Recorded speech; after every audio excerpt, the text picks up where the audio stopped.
মুর্শিদাবাদের পরিস্থিতি খতিয়ে দেখতে রাজ্যে এলো মানবাধিকার কমিশনের 3 সদস্যের এক প্রতিনিধি দল। রাজ্যে মানবাধিকার কমিশনের সদস্যরা 3 সদস্যের এক প্রতিনিধি দল এলো। সরেজমিনে তারা মুর্শিদাবাদের পরিস্থিতি খতিয়ে দেখবেন। দলে রয়েছেন আরপি মিনা ডিরেক্টর, সঙ্গে এসেছেন যোগিন্দর সিং রেজিস্ট্রার আইন, ইলাকিয়া করুণাকরণ এসএসপি মানবাধিকার কমিশন। আপনাদেরকে আরো একবার জানিয়ে রাখি, রাজ্যে মানবাধিকার কমিশনের সদস্যরা 3 সদস্যের এক প্রতিনিধি দল রাজ্যে এলেন। তারা খতিয়ে দেখবেন মুর্শিদাবাদের পরিস্থিতি, সরেজমিনে খতিয়ে দেখবেন মানবাধিকার কমিশনের 3 সদস্যের এই প্রতিনিধি দলটি।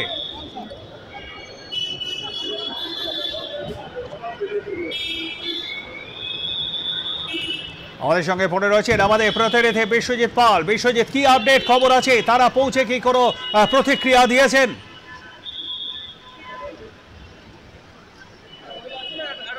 বিশ্বজিৎ, তুমি কি আমার কথা শুনতে পাচ্ছ?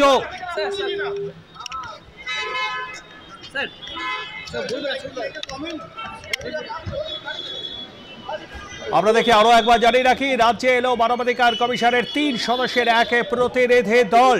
মুর্শিদাবাদের পরিস্থিতি সরেজমিনে খতিয়ে দেখবেন তারা।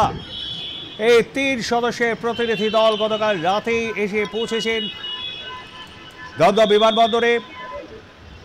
দলে রয়েছেন আরপি মিনা, যোগিন্দর সিং এবং ইলাকিয়া করুণাকরণ। আমাদের সঙ্গে রয়েছেন আমাদের প্রতিনিধি বিশ্বজিৎ পাল। বিশ্বজিৎ, কি আপডেট খবর আছে এই বিষয়ে? কি প্রতিক্রিয়া দিলেন তারা?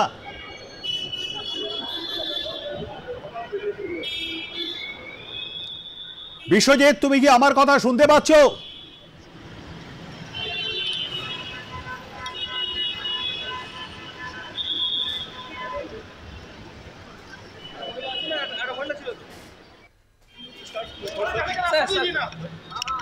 দমদম বিমানবন্দরে নামেন মানবাধিকার কমিশনের 3 সদস্যের এই প্রতিনিধি দলটি এবং আজকেই তারা যাবেন মুর্শিদাবাদে। সরেজমিনে গোটা পরিস্থিতি খতিয়ে দেখবেন তারা। বিশ্বজিৎ, তুমি কি আমার কথা শুনতে পাচ্ছ? বিশ্বজিৎ, 3 সদস্যের এই প্রতিনিধি দল এলেন দমদম বিমানবন্দরে, কি প্রতিক্রিয়া দিলেন তারা? দেখো, তোমাকে যেটা জানিয়ে রাখবো যে মুর্শিদাবাদের উদ্দেশ্যে ইতিমধ্যেই কিন্তু রওনা দেওয়ার যে পরিকল্পনা তারা কিন্তু শুরু করেছেন এবং গতকালই কিন্তু রাত্রে অর্থাৎ রাত প্রায় 9টা নাগাদ 9টা 15 নাগাদ তারা কলকাতা বিমানবন্দরে পৌঁছান এবং কলকাতা বিমানবন্দরে 3 সদস্যের যে প্রতিনিধি দল, সেই প্রতিনিধি দলে রয়েছেন আরপি মিনা ডিরেক্টর এবং তার সাথে এলেন হচ্ছে যোগিন্দর সিং এবং রেজিস্ট্রার আইন এবং ইলাকিয়া করুণাকরণ এবং ইনি হচ্ছেন এসএসপি।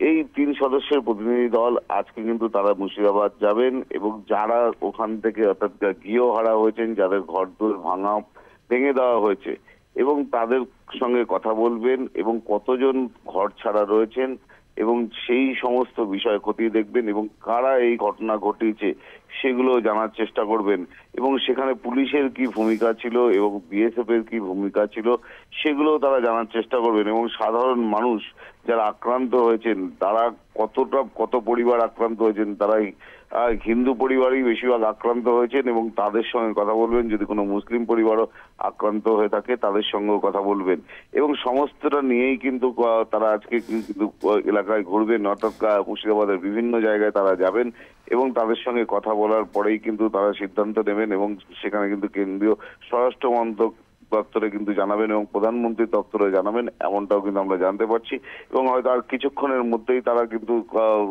অর্থাৎ সল্টলেকের একটি বহুতল অর্থাৎ ফ্লাইটে রয়েছেন তারা এই মুহূর্তে এবং সেখান থেকে কিন্তু তারা সরাসরি চলে যাবেন কনভয় নিয়ে কিন্তু ওই মুর্শিদাবাদে এবং সেই মুর্শিদাবাদে গিয়ে কিন্তু আজকে পুরো সারাদিন তারা ওখানে মুর্শিদাবাদে থাকবেন এবং আগামীকালও থাকবেন। থাকার পরে কিন্তু আগামীকালই তারা এখান থেকে কলকাতা থেকে কিন্তু সরাসরি চলে যাবেন আবার দিল্লির উদ্দেশ্যে, এমনটাও কিন্তু আমরা জানতে পারছি। ধন্যবাদ আমাদের সঙ্গে থাকবার জন্য। কথা বলছিলাম আমাদের প্রতিনিধি বিশ্বজিৎ পালের সঙ্গে এবং তা থেকে আপনারা বিস্তারিত শুনলেন।